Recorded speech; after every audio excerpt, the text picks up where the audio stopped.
Hi, I'm often contacted by parents asking for help with anxiety for their children. So I thought I'd just come in and give you some little bits and tips that I hope might be useful.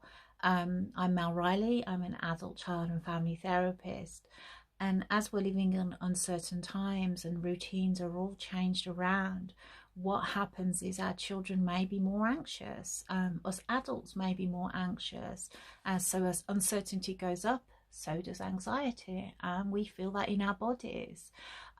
When your child is feeling anxious or overwhelmed, it's really easy for us as adults to kind of feel a little bit kind of panicked that our children may not be coping so well.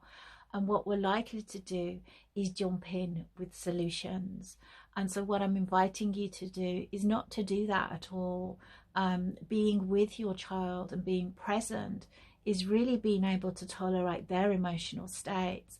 And so to be able to say, I hear that you're feeling anxious, overwhelmed, stressed out, whatever language they want to use, and to really just acknowledge how they're feeling. So to acceptance first, to hear and repeat back what your child has said. How does it feel is a nice one to ask. Where do you feel it in your body? And so to really acknowledge that this is tough, this is hard, isn't it? And as we do that, as we name it for a child, the name it to tame it that Dan Siegel, whose work I love, talks about, it soothes down our children a little bit. They come down a few notches so they know that they feel felt. You get it. You know what I'm going through. So that's such an important process that's often missed as we jump into solution finding.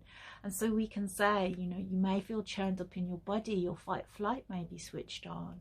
And so what we can do is ask them if they might want to take a big sigh with us and exhale. It helps just to bring things down a notch. We'll notice our shoulders go down a little bit. Let's breathe together. As we slow down the breath, we activate something called the parasympathetic break.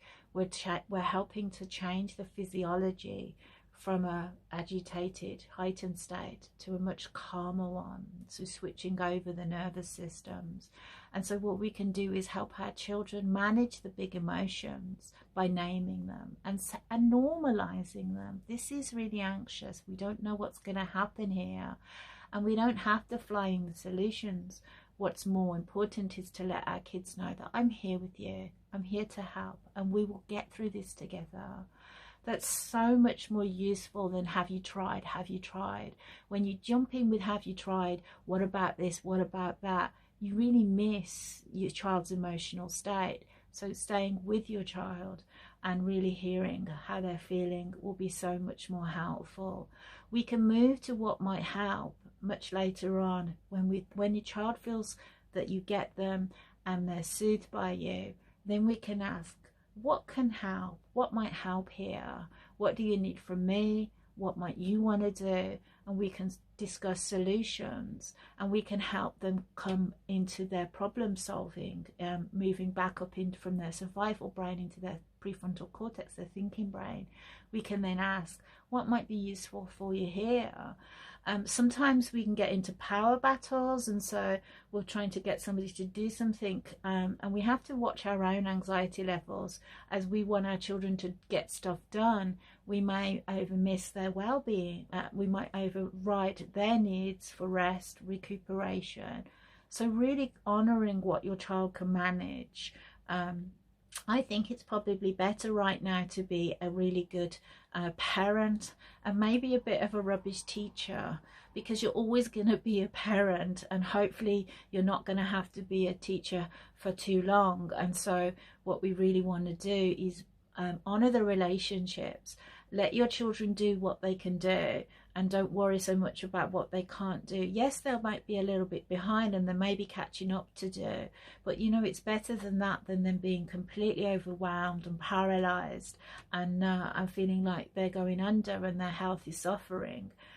So yeah, really be alongside your child. Try not to fix it too much. Try to be alongside.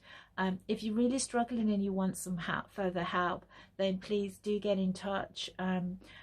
With some tweaks, we can often help children manage their anxiety.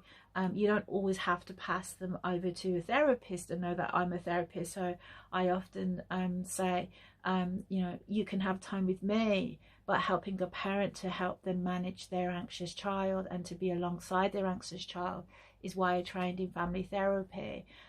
So we can help parents to help their children, and that really starts with managing your own emotional states. If you're anxious, then of course your children are going to somehow feel that. So if whether it's an adult or a child that's struggling, do drop me a message or a line, and let's see if I can help. I hope that's useful.